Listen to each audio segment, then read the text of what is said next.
थोड़ा सा अपने पीएचडी जर्नी के बारे में बताऊंगा। मेरा जो पीएचडी का टॉपिक था वो था analysis of asymmetric index of selected electromyographical biomechanical and anthropometric parameters of international boxers. तो मैंने ये टॉपिक क्यों लिया, क्योंकि बॉक्सिंग में मैं खुद भी एक्टिव बॉक्सर रहा हूँ और काफ़ी टाइम से बॉक्सिंग कोचिंग में भी हूँ और मुझे बॉक्सिंग को पढ़ना, जानना, समझने में बहुत ज़्यादा इंटरेस्ट है। तो इसके लिए मैंने ये देखा कि इंडियन बॉक्सर्स की क्या प्रॉब्लम है जो ज़्यादा प्रोमिनेंट है। फिर मैंने कैंप में कोचेस से भी बात किया, तो फिर मुझे पता चला कि जो उनके इंजरी की रिस्क है और इंजरीज बहुत ज़्यादा हो रही हैं बॉक्सर्स को, तो मैंने उसको जानने की कोशिश की और इसी को ध्यान में रखते हुए मैंने अपना पीएचडी का टॉपिक प्लान किया, जिसमें कुछ थे इलेक्ट्रोमायोग्राफिकल वेरिएबल्स, कुछ थे बायोमैकेनिकल वेरिएबल्स जो फोर्स से रिलेटेड थे, काइनेटिक काइनेमेटिक पैरामीटर्स, और कुछ थे वो आपके एंथ्रोपोमेट्रिक पैरामीटर्स थे। तो इलेक्ट्रोमायोग्राफिकल पैरामीटर्स में मुझे ये पता चला, उस रिसर्च से पता चला कि जब आप लाइक जैब मारते हो, क्रॉस मारते हो, तो इन सारे पंचेस में कौन सी मसल कितनी एक्टिवेट हो रही है और उनमें आपस में बाइलेटरल डिफरेंस कितना है।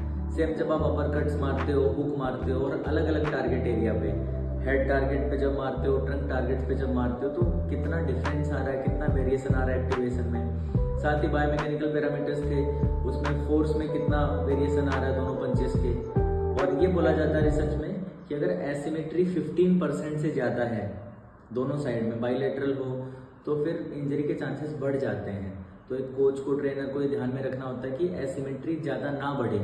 और कोई भी ऐसा एथलीट नहीं मिलेगा आपको जिसका एसिमेट्री 0% हो, बिकॉज जब हम पैदा होते हैं फिर हम अपना एक साइड यूज करना ज़्यादा शुरू कर देते हैं। हम खाएंगे तो राइट हैंड से खाते हैं, लिखते हैं तो राइट हैंड से लिखते हैं, कुछ भी सामान बाल्टी उठाना तो राइट हैंड से उठाते हैं। इस वजह से हमारा एक साइड ज़्यादा डेवलप हो जाती है और एक साइड थोड़ी कम डेवलप होती है। पर वो डिफरेंस कितना हो, सो दैट रेंज इज 15, हमें 15 से ज़्यादा एक्सीड नहीं होने देना है, अदरवाइज इंजरीज हो जाएंगी।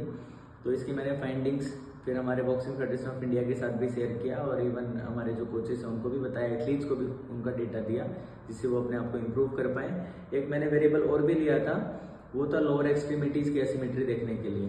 तो उसमें single leg counter movement jump कराया गया, फिर हमने जंप हाइट देखी वर्टिकल और दोनों का डिफरेंस देखा।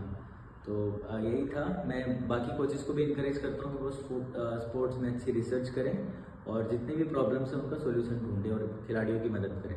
Thank you.